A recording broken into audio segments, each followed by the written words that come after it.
have been widespread reaction to the suspension of the curfew. The Democratic Alliance has lobbied President Ramaphosa to drop the curfew as the rate of hospitalizations was low and the severity of the Omicron variant far milder than the previous variants. But the main reason is, of course, to salvage a battered hospitality industry. To explain how the suspension of the curfew may help to boost the fortunes of the sector is Ocean Basket's CEO, Grace Harding. Ms. Harding, a very good afternoon to you. Your reaction then to the end to the curfew, and adjoined to that then also a release as far as the trading regulations are concerned for liquor. Yes, well, first of all, a big thank you to Lucky Ntamani, who's done incredible work for the liquor industry. It was so wonderful to hear your colleagues speak about that.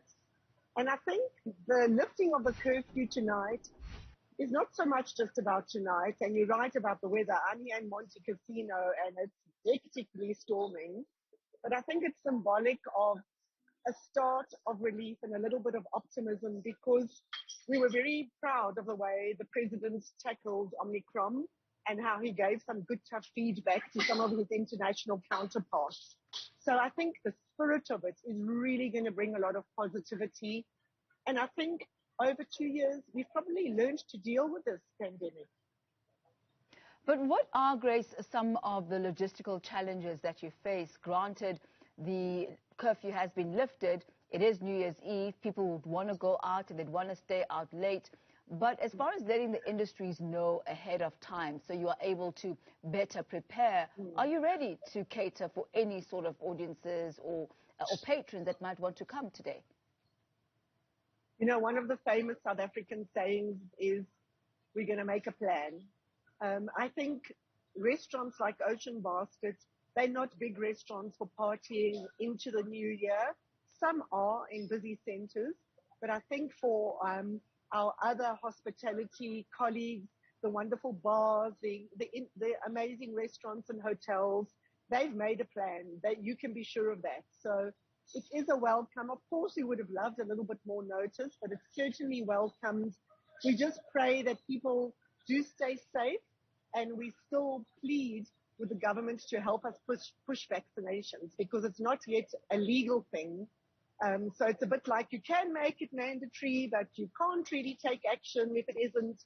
So it's a step in the right direction. Let's say thank you to the president, and let's just grab the opportunity and use it to uplift our colleagues as well. You've been able to trade without interruption, throughout level 1 now.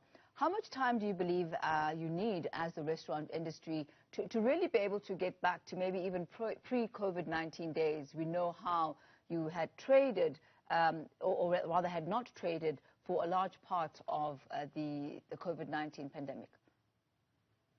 Now, that's an interesting question. I mean, you have to look at the entire value chain. So what's been difficult is the unpredictability of the times. So, for example, you're not sure how many guests you're going to have, so maybe you understaff, you under-order.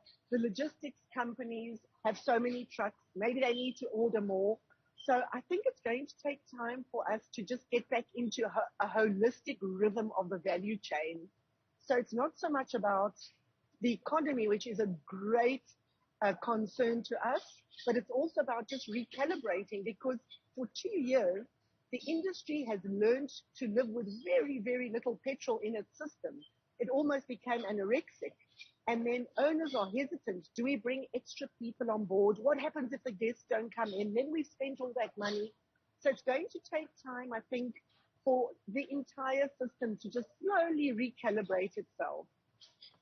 All right, well, we'll leave it at that for this afternoon, Grace. Thank you so much for your time and all the best. I'm sure a level of relief throughout the hospitality industry, and I'm sure hoping that this relief is a whole lot longer than just for New Year's Eve.